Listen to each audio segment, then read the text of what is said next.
Arcanum by Khor al-Iran. Chapter 2, Part 1. Upper quarter. Junior mulled the idea and leaned back, working his tongue around his teeth like he'd swallowed something unimaginably foul. And she wants you to be the one to deliver it? Yes. Ruby sat across the table from Junior, hands in her lap and head down. It wasn't him she feared, though only a fool wouldn't be cautious around him. The real problem was Yang, in attendance behind him and acting as bodyguard and muscle for the day. Boss, we can't do this, Yang said. It's too dangerous. But you think I don't know that? Junior ran roughshod over her, cutting her off before she could get a word out. The reward is good, almost too good. And that would have me nervous as it is. And in the upper quarter and some bullshit about it having to be her though, and I'm out. He shook his head and pushed back from the table. We're not interested. But 2,000 lean! Money is meaningless if you're not alive to spend it. I've made my decision. Junior stood and made to walk away, pausing to add, Keep what I gave you. Services rendered. Yang, you're with me. Samson hasn't paid his loan back for the third week running. On it, boss. Let me just talk to Ruby first. Junior sighed. 5 minutes and we're leaving. Thanks. Yang waited for Junior to storm out of the room before she moved over to sit on the edge of the table and ruffle Ruby's hair. Cheer up. You still got paid and you came back fine. But 2,000 lean, Yang. That would be enough to move into the merchant quarter. How often does something like this come along? There's something to be said about a deal that's too good to be true, Ruby. It usually is. Who comes into the slums with money like that? She was rich, I could tell, and dangerous. She left it unsaid that the girl had been an Arcanist. If Yang knew that, then it would be hopeless. Junior would freak out as well. If that's that capable, why not do this herself? I don't know. Exactly. Yang hopped off the table and straightened her trousers, tying the rope cord around a little tighter and adjusting her dagger. Look, I've gotta go. Samson is on his third, and that means we're taking blood. Don't do anything stupid, all right? Don't go looking for that woman again. A fist banged on the door. Yang, hurry your ass up! Fucking 3 minutes at the best, she hissed at the door. Impatient bastard. Sorry, sis, duty calls. Be careful, Ruby called after her. Tell that to Samson. Ruby hurried back to her and Yang's shared room and locked the door, sitting down on her bed and drawing out the ornate little wooden cube that the Arcanist had given her. Yang will lose her mind if she finds out about this or the tattoo. Idly, she scratched at it, wondering in amazement how it sat there, etched into her skin, yet neither hurt nor felt rough to the touch. It was the closest application of arcane arts Ruby had ever seen, and it was galling how little she knew about it. Worrying, too. The Arcanist had said it would ensure the box stayed with her, whatever that meant. Ruby placed it down on the table in the middle of the room and then walked back to her bed. The cube stayed there. Standing and huffing, she went to the door and opened it and stepped outside and closed it again. She looked down at her hand, the tattoo on her inner arm, then checked her pockets. Nothing. Opening the door revealed the cube sitting nicely on the table where she'd left it.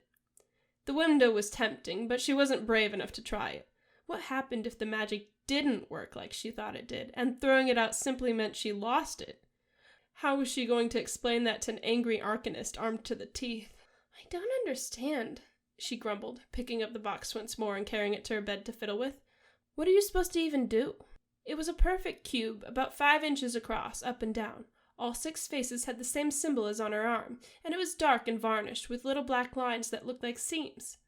Careful to be gentle, she fiddled with it, trying to see if it would open or shift or click in any way, while being cautious not to push it too hard and break it. When nothing happened, she brought it up to her ear and gave it a little shake. Nothing rattled inside.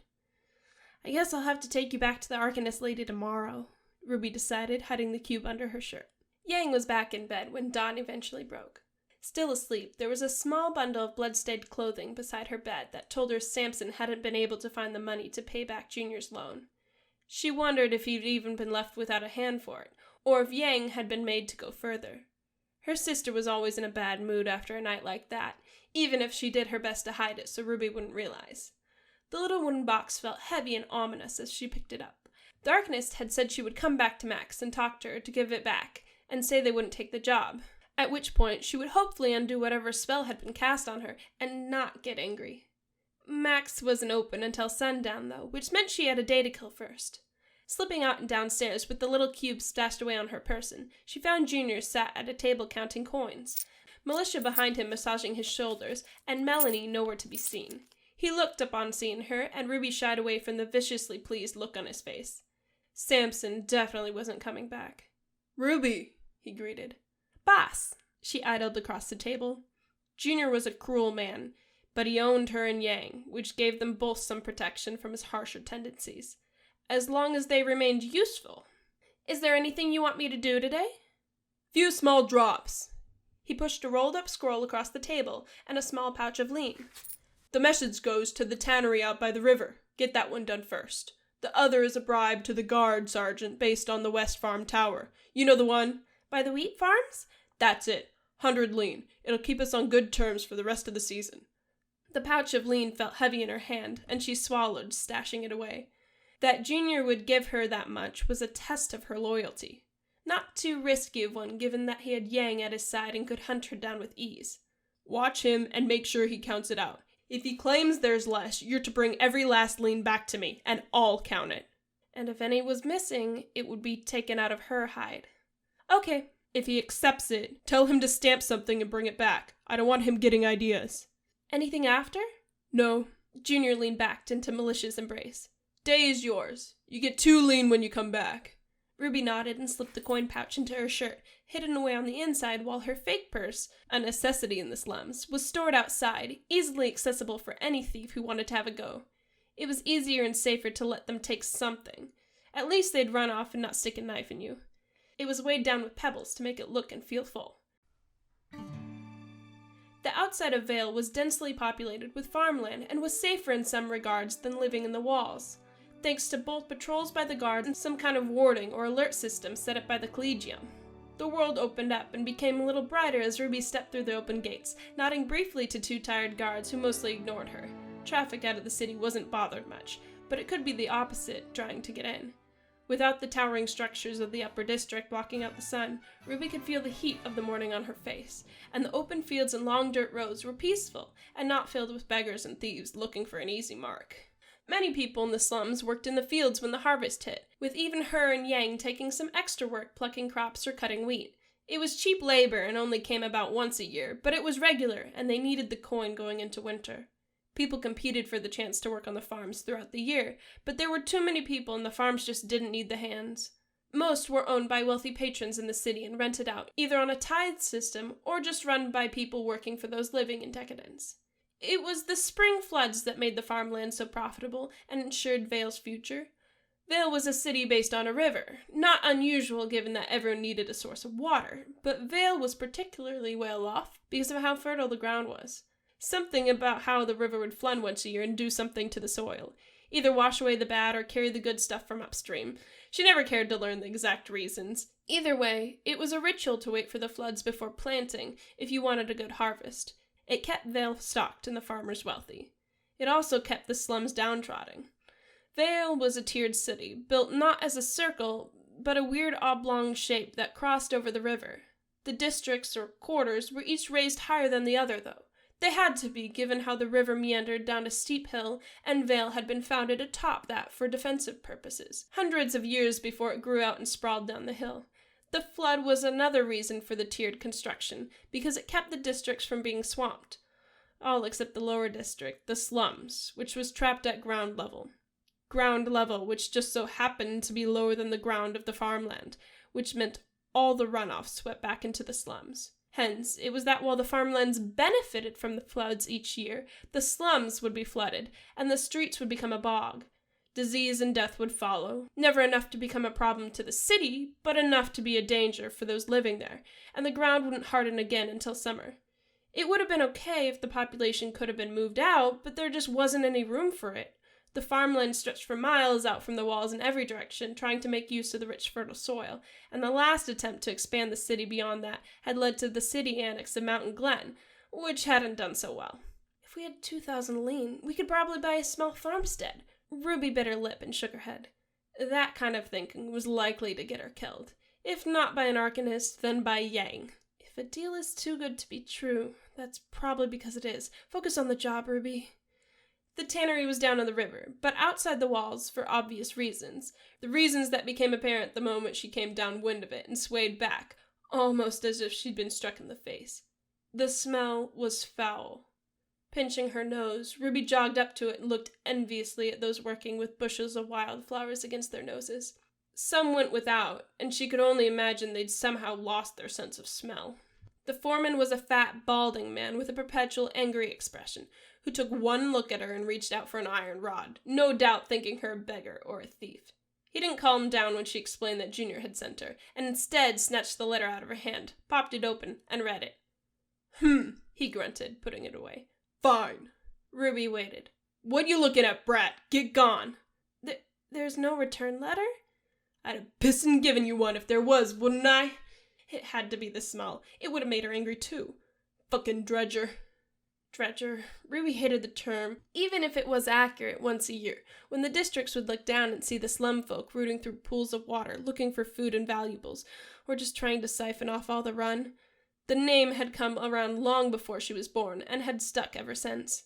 Stupid moneybag, she hissed with a glare and a rude gesture back. She'd have liked to get back at him in a bigger way, but Junior had to deal with him.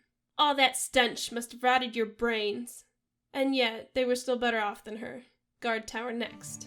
Ruby jogged out on the dirt road and set off in the opposite direction of the rising sun. The West Farm guard tower was both a tower and a barracks combined as one, with a cell block beneath that Ruby was fortunate enough to have never seen. If there ever was an attack into the farmland, the towers were to take in the farmers and protect them until the city could react and relieve them. That had only happened once in the last 5 years, and even that had been more a group of robbers running wild. Nowadays, the towers acted as lookouts and forward stops for patrols, and to remind people of the law and why they shouldn't defy it. It was imposing enough for that, squat and ugly with gray stone walls and strong wooden doors reinforced with brass. There were several guards outside, some training, and they looked at her curiously as she approached. They probably thought she was a boy come to watch, and there were a couple of farmers' children shirking their responsibilities to do just that. Some young girls, too, swooning over shirtless guards, obviously showing off. Ruby didn't mind catching a glimpse or three. What? She was a perfectly healthy young woman. Shaking such thoughts off, she stepped up into the main building and poked her head inside, looking around for Sergeant Hannah. He was a tall and imposing man of some 50 years, and she found him berating a younger boy.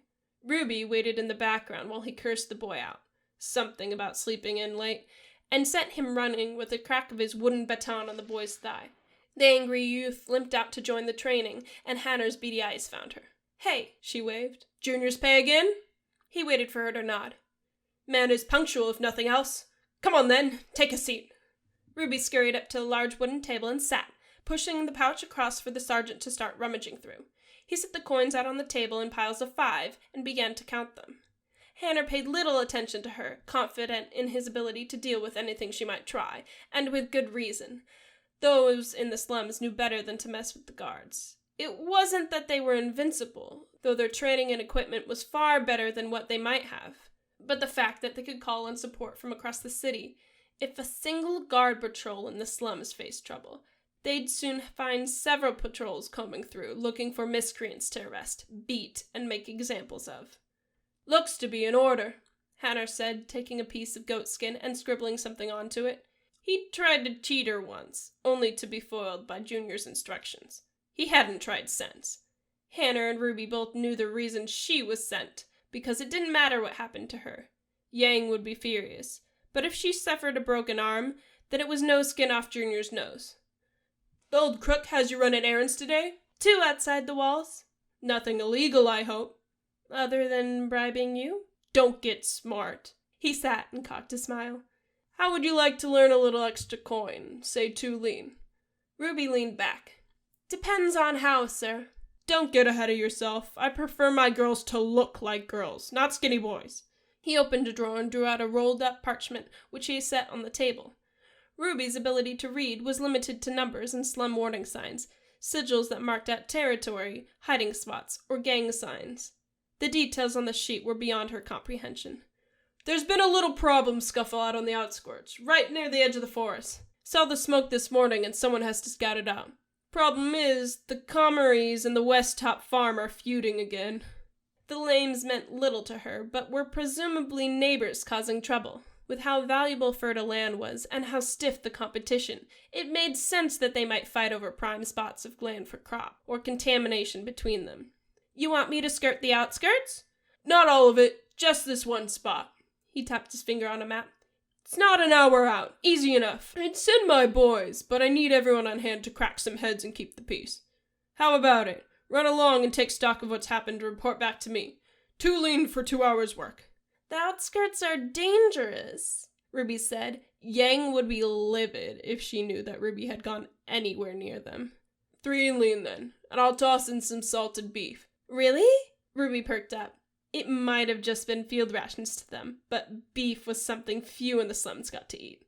Sounds like we got a deal, Hanner said with a cold laugh. He tossed over a small wrapped package, which Ruby peeled open. There were around 8 long strips. Taking one, she bit off the hardened beef and munched on it.